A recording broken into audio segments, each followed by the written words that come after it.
जय श्री राधे श्याम, जय माता की। कैसे हैं आप सब? स्वागत है आप सबका माय लाइफ स्टोरीज में। कहानी के कुछ पहलू फिर से मैं आप सबके सामने साझा करती हूँ। बच्ची के हस्बैंड पहला बिजनेस अपने भाई को दे देते हैं, दूसरा बिजनेस फिर से अपनी मेहनत से खड़ा करते हैं। बच्ची को लेकर घर से सेपरेट हो जाते हैं, या ऐसा समझ लीजिए घर से निकाल दिया जाता है।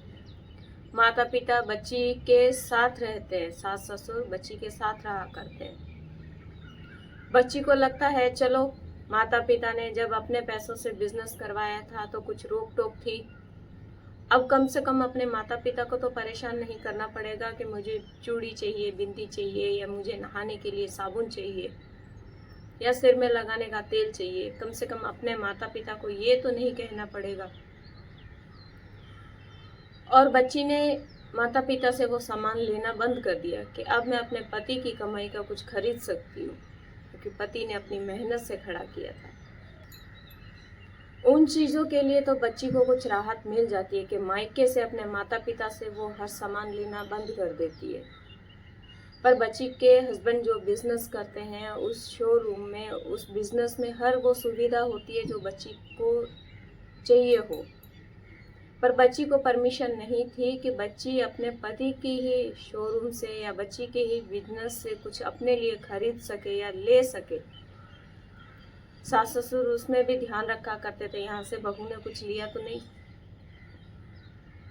बच्ची की बहन आती है रहने के लिए कुछ दिन, चाचा की लड़की बच्ची के पास कुछ दिन रहने के लिए आती है। जब वापस जाती है तो बच्ची उसको एक ड्रेस करवाती है, उसको एक सलवार सूट का गिफ्ट भेंट करती है। उस पर ससुर जी जाकर सास को कंप्लेन कर देते हैं कि बहू ने अपनी बहन को कुछ दिया है। सास का फोन आता है, बहू को खूब गाली गलौज करती है, मायके वाले ऊपर लुटा दोगी। वहीं बच्ची की वो जो चाचा की लड़की होती है वो सुन लेती है, उसको बुरा लगता है। वो बच्ची की सास को पलट कर जवाब दे देती है, मुझे आपका सूट नहीं चाहिए, मैं आपके सूट के लिए नहीं आई हूँ, मैं अपनी बहन से मिलने के लिए आई हूँ। बच्ची के हस्बैंड सेपरेट हो जाते हैं, अपने दम पर बिजनेस शुरू करते हैं, फिर भी बच्ची को ये परमिशन नहीं है कि वो किसी को अपनी तरफ से कुछ गिफ्ट दे सके या उस बिजनेस से कुछ अपने लिए ले सके। मैंने पिछली कहानी में आपसे साझा किया था कि बड़े जो साइंटिस्ट जो ब्रदर इन लॉ थे, किस तरह से तंत्र मंत्र के माध्यम से वो अपनी पत्नी के पूरा कंट्रोल में हो जाते हैं। किस तरह से जो इंसान कहता है कि मुझे शादी नहीं करनी, वो एक पल भी अपनी पत्नी से दूर नहीं रहता है। आज भी उनकी यही कंडीशन है। उनके दिमाग में ये हो जाता है कि इस भाई का इतना बड़ा बिजनेस है और मुझे तो इसने बिजनेस जो दिया है वो बहुत छोटे लेवल का है। हिंसा समझ लीजिए, ईर्ष्या समझ लीजिए, या क्या नाम दे सकते हैं मुझे समझ में नहीं आता। इतना अहंकार बढ़ जाता है कि वो हर दिन अपने पिता को थ्रेट तो करता ही है। उसके बीच में कुछ नए हादसे होना शुरू हो जाता है। हादसे कुछ ऐसे होने लगते हैं कि बच्ची के हस्बैंड जो अपने लेवल पर जो अपना बिजनेस नया शुरू करते हैं, उस बिजनेस में किसी तरह की कोई कमी नहीं होती है। कम से कम 80 लाख का स्टॉक एनी टाइम उसमें रहता है।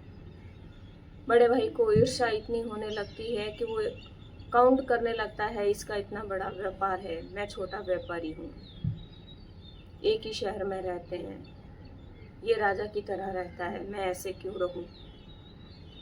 माता पिता बहुत परेशान हो जाते हैं। वहीं बच्ची और बच्ची के हस्बैंड के साथ कुछ हादसे फिर से होना शुरू हो जाते हैं। बच्ची के हस्बैंड का जो व्यापार था, उस बिल्डिंग के शीशे अपने आप टूटना शुरू हो जाते हैं। एक ही दिन में पूरी बिल्डिंग के शीशे टूट जाते हैं। दुकान के अंदर जो शोरूम होता है उसके अंदर कुछ चीज़ें आती हैं, जैसे मानो किसी ने हवा के साथ फेंक दी हो।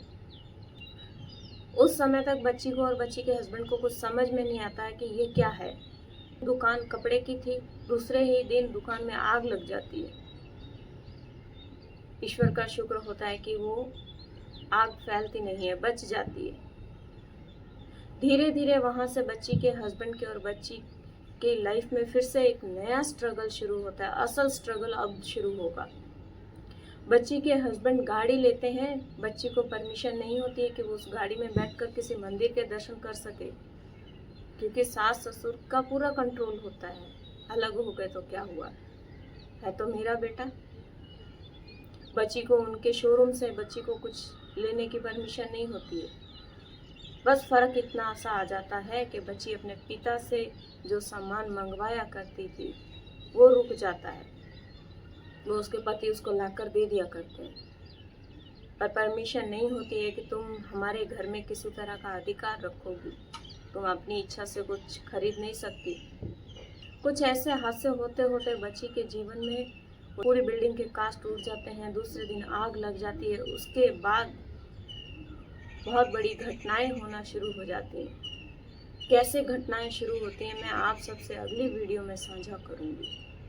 तब तक जय श्री राधे श्याम, जय माता की।